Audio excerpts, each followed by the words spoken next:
97.3 FM. News and talk. Powered by the Pacific Northwest. The Big Lead is brought to you by 3010 Weight Loss for Life. The Dori Monson Show on KIRO Radio. This is The Big Lead. Coming to you from the Carter Subaru studio. Welcome. Welcome to The Big Show. Oh, my goodness. What a show we have lined up for you. You are going to hear from a genuine American hero. I had a chance to talk yesterday with a young man who brought tears to my eyes with his heroism and his valor, and he doesn't accept any of those words as a description of him, but I certainly assigned them to him. And so I'm going to share that with you a little bit later. We're going to go in depth with my friend Michael Bumpus on that incredible Seahawks game yesterday. In fact, let's just touch on that for just a moment as our top story. The Big Lead. Top story. It was an absolutely crazy day, but the Seahawks took overtime, but they finally prevailed at CenturyLink Field over the Tampa Bay Buccaneers. Russ takes the shotgun snap, looks, throws inside, ball is caught, is it in the end zone? Seahawks win, touchdown, Seahawks! Jacob Hollister, his second score, and the Seahawks win in dramatic fashion in overtime here at CenturyLink Field. And the guy who caught that pass, Jacob Hollister, is just a great story of perseverance. We'll get into that with Michael Bumpus coming up right at the bottom of the hour. And here is your bottom line. Seahawks are now 7-2. That is the third best record in the NFC. And next Monday night, they're taking on the San Francisco 49ers. 49ers are 8-0. Seahawks are 7-2. This is the third best combined winning percentage in the history of Monday Night Football. And for the Seahawks, it's a game they have to win if they want to win the division and have a chance at a first-round bye in the playoffs and home field and all of that. So that's going to be a huge game next Monday here on 97.3 KIRO FM. But the Seahawks, after 9 games, are 7-2, and very few people expected that coming into the season. I know it wasn't artistic. Sure was exciting, though. So we'll do more with Michael Bumpus coming up at the bottom of the hour. But we also have a big election tomorrow. That's next up in the Big Lead. The Big Lead. Dori Monson Show exclusive. So I just found out from Jay Inslee that if 976 passes, which it should, because you should vote yes, and I'm going to get into a couple of other election endorsements here. But Jay Inslee was over in Bremerton. He told the Kitsap Sun that he's got some secret plan he's working on to fix homelessness. But if 976 passes, he's going to have to take that homelessness money and spend it on transportation. So in other words, people will die if you vote for 976. And the only governor who would say something like that is completely, totally incompetent when we are sending record levels of taxation dollars to Olympia. That's pretty shameless to say that the homeless will die if a completely unrelated transportation issue, 976, passes. Okay, you know where I stand on 976. I have been called a one-man yes campaign because Amazon and Microsoft and every city council and every media editorial board, they all say that you should vote no. And they are all greedy liars. You should vote yes on this because it's time for us to send a message. Sound Transit lied to the legislature to get that on the ballot. They told us the average car tab would go up $80. They told the legislature that. They told us that. And now we have people who have seen their car tabs go up $300, $400, $500 because of it. They lied to get it pushed through. And when media and government collude to tell you what you should do, you should probably go the other direction. because rarely do legacy media, and I'm not part of that, because I care about you. The others, they don't care about you. But government certainly doesn't care about you. All they want is, for the Seattle Times, 976, the No campaign has spent a fortune on advertising. And in fact, it's really bizarre. If you looked at a couple of the Seattle Times articles online over the weekend about this election, and right in the middle of the articles are banner ads against Sawant or for Jim Pugil or vote no on 976 in the middle of the articles,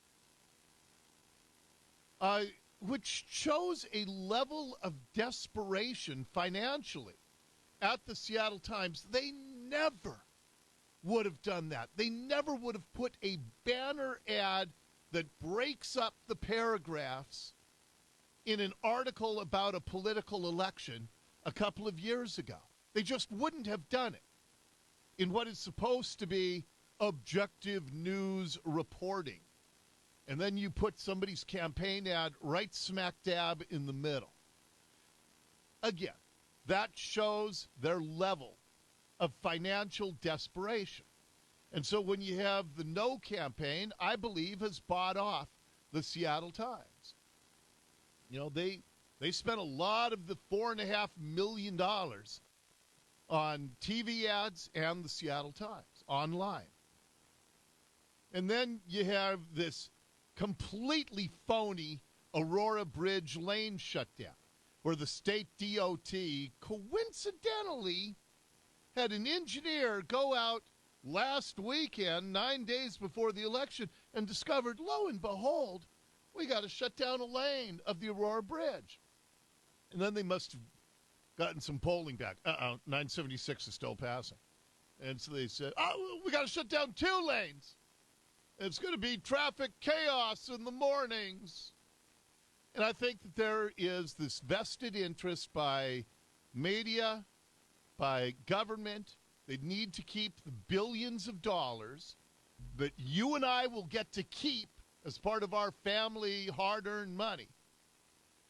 They want to keep it flowing to their special interests. So you got to vote yes on 976. This is one of the few times where the little guy, the working class person, who as I've said, if you got a husband, a wife, and a teenage kid, and your car tabs for all 3 of you are over $1,000, come on, that's insane. And so it's time, one time, for us to get together and fight back against.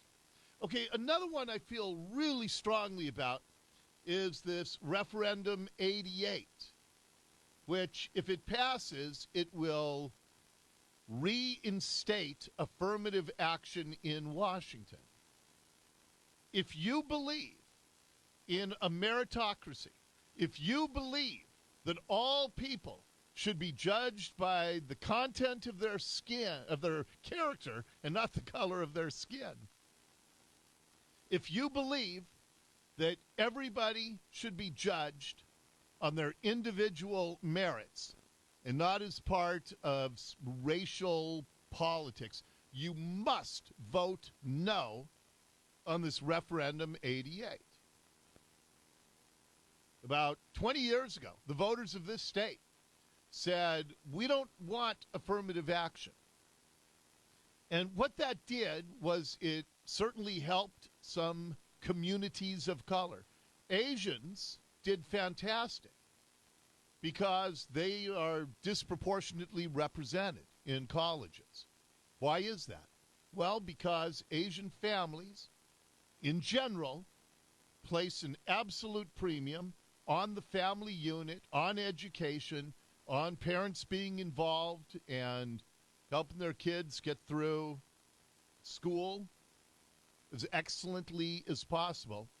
And affirmative action actually hurts black and brown people because it all too often elevated them to a college for which they were not academically prepared. And That's not me saying it. Seattle schools. They just said, yeah, we got to get rid of highly capable and AP classes because we don't have enough kids of color. Oh, they have lots of Asian kids in those programs, Asian and white kids. But they say we don't have enough black and brown kids who are succeeding academically. This is the very liberal leftist Seattle schools. So you put in affirmative action, and you are elevating kids into college programs, and study after study proves that kids who were artificially elevated because of affirmative action, they did not graduate college at anywhere near the rate of kids who just are put into college by virtue of their achievement. And so you want to vote no on referendum 88. Asians will be horribly discriminated against if that thing passes. But again, don't you believe in meritocracy? Don't you believe that everybody should be judged on what we are capable of doing? Because that's what it says.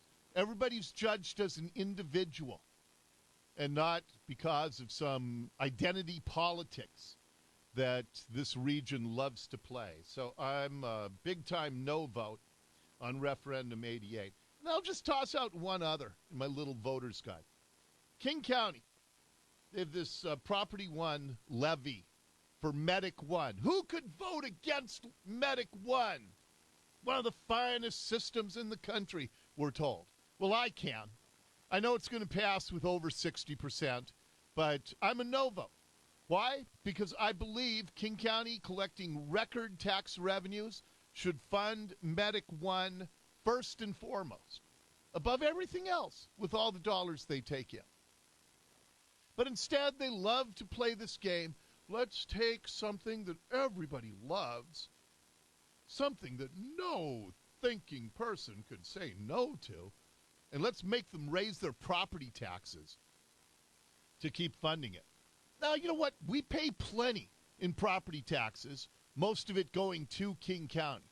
If King County wanted to prioritize that and then ask us if we wanted to raise our property taxes for some nonsense that they fund out of government, let them do that. But they play the game. They take the most sympathetic thing, and they make us vote to increase our property taxes. I think it's time to say no to their gamesmanship. Vote no on the Medic One King County levy. I know it's going to pass. I know people are not going to follow my advice on that one. But that would be a powerful message. So vote yes on 976. Let's get $30 car tabs back. No on referendum 88. Let's keep Washington State colorblind and keep college admissions and government hiring based on individual merit, not groupthink identity politics. And say no to the Property One or Proposition One Medic One levy. Say no to it. They'll find the money. They'll find the money. They got plenty. Next up in the big lead. The big lead, big local. 2 more Seattle shootings, murders over the weekend. You had a South Park man who was shot dead in his own home. A longtime resident there was shot and killed in his house over the weekend. Keith Watkins is a neighbor, and he told KIRO 7 News that he heard a lot of gunfire. I heard a rapid gunfire. Went pow, pow, pow, pow, pow, pow, pow. And he says that he thinks this was a shooting of passion. It was just the heat of the moment for the person who did it. He was drunk. And he says that he saw the person they're looking for. Well, I seen the person before the gunfire. It had to have been him. He was drunk and he got mad. Okay, so you had that shooting, and then there was another one in the Kenwood neighborhood of Seattle. That happened early Sunday as well. So now 35 murders in Seattle this year, which raises the question, Didn't we put in a gun and ammo tax last year? Didn't the supporters of the gun and ammo tax say that they needed that to keep Seattle safe? How is it that we're having record shootings and deaths when Seattle's genius politicians implemented a gun and ammo tax? I mean, they forced every gun dealer out of the city, and that was going to eliminate all guns, wasn't it? Down in Tacoma, those geniuses on the city council there, they are tabling a gun and ammo tax modeled after Seattle until after tomorrow's election, because they're afraid they're going to pass it, because that's what liberals do. They do things that they think feel good. Yeah, but does it actually do good? I don't know, but it feels so good to have a gun and ammo tax. But all you're doing is driving all the legitimate dealers out of the city. I know, but wouldn't it feel wonderful to not have any gun stores in the city? Well, gosh darn it. Look at this. It turns out the criminals in Seattle still found a way to get guns, even though every gun dealer has been driven out of the city by the tax. How can that be? Could the politicians have possibly been wrong about how this was going to make our city safer? 35 murders now, and we're just barely into the 11th month.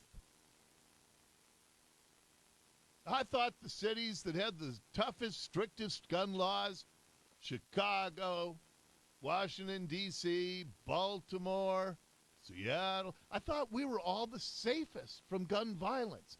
This is starting to shake my confidence in liberalism.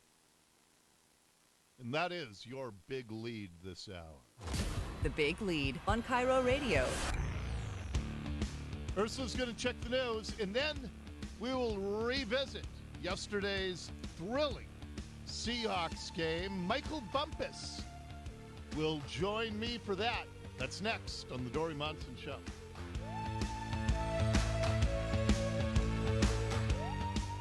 This hour of the Dori Monson Show is brought to you by Insulation Northwest. 7 seats are up for grabs in the Seattle City Council. We do not agree that that is a constructive use of our resources. Tune in for live results on election night. Hear in-depth election coverage all day Wednesday on KIRO Radio 97.3 FM, your election leader.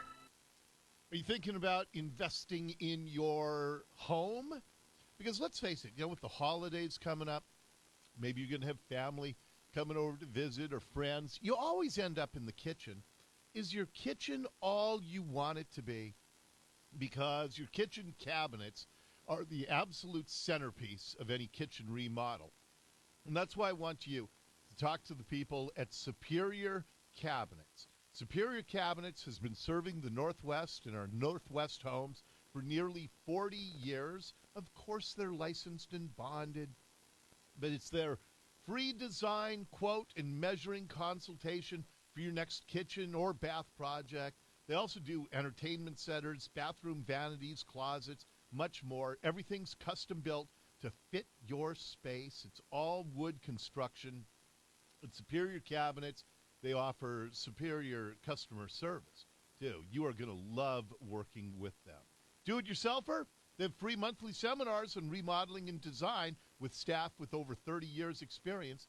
Go see what I'm talking about, superiorcabinets.com. That's superiorcabinets.com. After 32 consecutive wins, his streak came to an end. James Holzhauer ran into Emma Betcher. What a game. Oh, my God. This week, revenge will be mine. James Holzhauer, Emma Betcher, Bring it. and Jeopardy's best return for their biggest challenge yet. The Jeopardy Tournament of Champions, presented by Consumer Cellular. Tonight at 7:30 on Como 4. Tonight at 11 on Como News. On this Seattle block, the signs of a city in crisis are everywhere. He attacked you right here? Yes. Como's